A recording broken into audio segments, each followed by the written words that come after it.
300 hours on August 28, 2025, the USS Gerald R. Ford's radar sweeps the Norwegian sea-hunting Russian subs with surgical precision. And the U.S. Navy is about to teach Putin a brutal lesson. Snooping on the big boss in his own backyard is a deadly mistake. But this epic showdown didn't just happen. It began a few days earlier with a whisper the Russians hoped we'd miss. Inside the Combat Information Center of the Ford, a 100,000-ton slice of American soil. The only lights came from screens that glowed like constellations on a prairie night. Sailors stood their watch, sipping coffee that was probably strong enough to strip paint.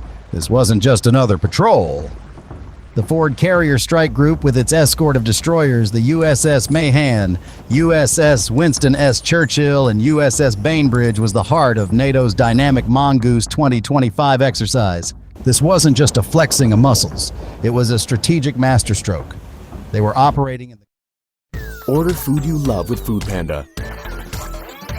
Download the app and order now. They were operating in the Greenland-Iceland-United Kingdom gap, a choke point so critical it's the front door to the entire Atlantic Ocean. Since the mess in Ukraine in 2022, Russia has been getting bold, stalking these waters like a hungry coyote, desperate to get a read on the Ford's revolutionary SPY-6 radar and the flight patterns of its F-35s. Their own carriers are rust buckets by comparison, so the Ford is like a spaceship to them, and they were dying for a peek under the hood. And that's when they made their move. The first hint of trouble wasn't an alarm. It was a faint disturbance in the digital quiet. Trailing behind the USS Mahan was a multi-million-dollar mile-long tail called a towed array sonar. It's the modern equivalent of putting your ear to the ground to feel the thunder of buffalo hooves miles away. A young sonar tech noticed it first, a low-frequency thrum that didn't belong. It was the unnatural heartbeat of a nuclear reactor trying to be quiet and failing miserably. It was the signature of a 7,000-ton Yasen-class submarine running at a blistering 30 knots just to keep up. Trying to be a ghost while sprinting is a fool's errand.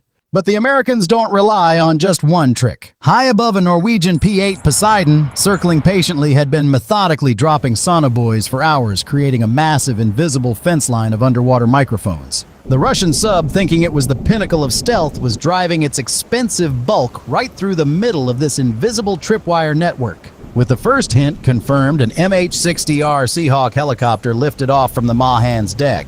It didn't rush. It flew to the suspected area and lowered its dipping sonar into the icy water, a doctor using a stethoscope to find a very specific, very hostile heartbeat. There was no drama, no panic, just a quiet confirmation radioed back.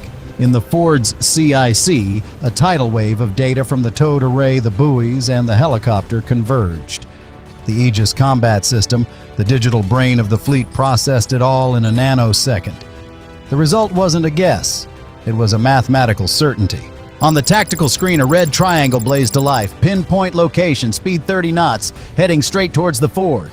The coyote had just wandered into the wolf pack's den, and the wolves were hungry. With the Russian spy's location confirmed, the order went out across the network. There was no shouting, no dramatic music. Just the cold, calm efficiency of the world's most lethal hunting party going to work. The time for listening was over. It was time to make some noise. From the skies, 2 P-8 Poseidons, 1 American, 1 Norwegian, descended on the location like hawks spotting a rabbit in an open field. You see, a P-8 is basically a 737 airliner gutted and stuffed to the gills with the world's most advanced submarine hunting technology. They began dropping over 100 sonobuoys, peppering the ocean like they were giving out candy at a 4th of July parade. Each one of those buoys is a high-tech underwater microphone creating an invisible net of ears that the Yasen had no hope of escaping. The Russian sub's position went from a single blip on a screen to a constantly updated high-definition track. For the Russian captain, the entire ocean around him had just grown ears. The cage was shrinking by the second. But NATO wasn't just content to watch the sub. They decided to make its life a living hell. The destroyer USS Mahan activated its Sea-Whip Block 3 electronic warfare system. This thing doesn't just jam enemy sensors, it actively lies to them. It blasted the Yasen sonar with so much electronic noise and false signals that the Russian operators were suddenly listening to the equivalent of a Metallica concert mixed with 1,000 screaming toddlers. The sub which came here to listen was now deafened. The sea was restless at night. Waves rolled across the dark surface of the North Atlantic, carrying with them the whispers of a confrontation no one expected. The United States Navy destroyer, USS Roosevelt, cut through the waters like a blade, its radar system sweeping the horizon. To most, it was just another patrol, but deep below, hidden in the black depths of the ocean, a Russian submarine was lurking. This wasn't just any submarine.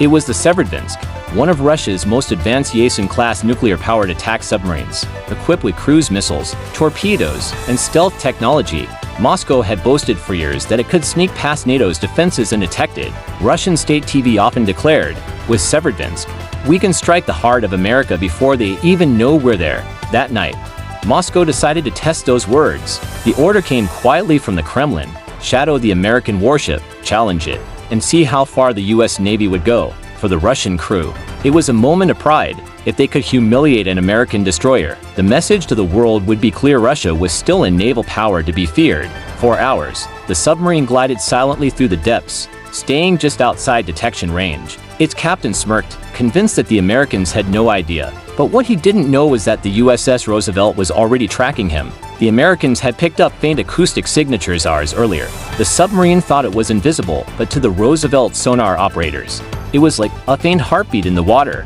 Contact, possible Yasen-class, one officer whispered inside the Roosevelt's operations center. The room fell silent for a moment. A Yasen-class was no joke. It carried the firepower to sink an entire fleet.